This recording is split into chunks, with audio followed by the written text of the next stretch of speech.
Seorang pria sedang menelpon, tidak sengaja menyadari nyamuk terbang sangat lambat di depan matanya, bahkan dapat menangkapnya. Dengan tangan lain menangkap yang lain. Dengan kebingungan dia berjalan, lalu menyadari kantor polisi yang ribuan mil jauhnya ada orang yang sedang menyandera orang lain.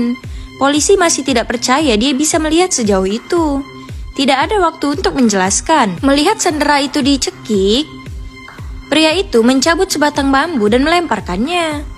Tongkat bambu melewati orang-orang dengan mudah menaklukkan para perampok. Pria itu bernama Sonny. Sehari yang lalu dia hanya seorang badut di sirkus. Dia bermimpi suatu hari nanti bisa menampilkan pisau terbang di atas panggung. Hari ini sementara tangan pisau terbang tidak ada. Dia baru saja akan memamerkannya.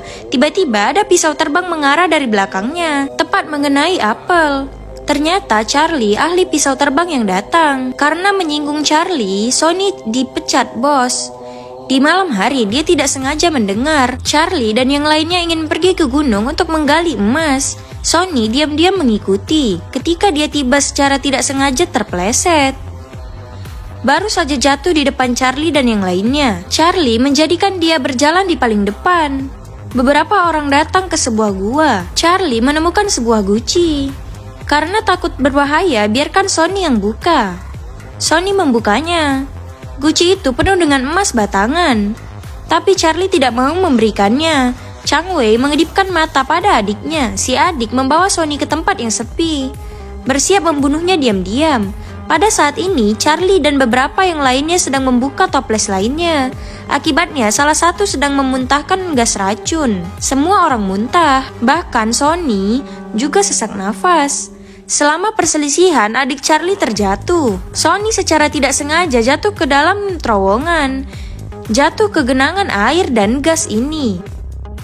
Ini sebenarnya adalah gas beracun yang dikembangkan di Jepang. Bisa membuat orang menjadi kuat. Tapi ada juga efek sampingnya. Sementara tentara Jepang masih berkembang, Perang Dunia II berakhir. Laboratorium biokimia Jepang dibom oleh Inggris. Ketika Sonny keluar dari gua itu, pingsan dan jatuh di atas kapal. Ketika kru menemukannya, mengira dia terkena penyakit menular, lalu melemparkannya ke laut. Saat tersadar kembali, Sonny membengkak seperti roti. Untungnya bertemu dengan reporter yang baik hati, bersedia mengantarkannya pulang. Ketika Sonny sampai di rumah, dia pun tertidur. Tapi saat dia tertidur, seluruh tempat tidur basah kuyup. Sonny dengan cepat kilat kurus kembali. Dan saat Sonny bangun, Sonny kembali normal. Ini adalah adegan pembukanya. Dia bisa merasakan nyamuk terbang. Dapat menangkap nyamuk dengan tangan kosong. Ketika dia bingung, kebetulan bertemu dengan orang-orang yang disandera. Sonny berjuang untuk menyelamatkan wanita itu. Polisi mengira itu adalah penembak jitu di luar. Setelah ditelusuri, baru diketahui itu tongkat bambu. Kemudian semua orang mengalihkan perhatian mereka ke arah Sonny yang berdiri di posisi itu. Menonton wartawan berkumpul di sekitar. Reporter wanita itu buru-buru menyeret Sonny keluar dari sana.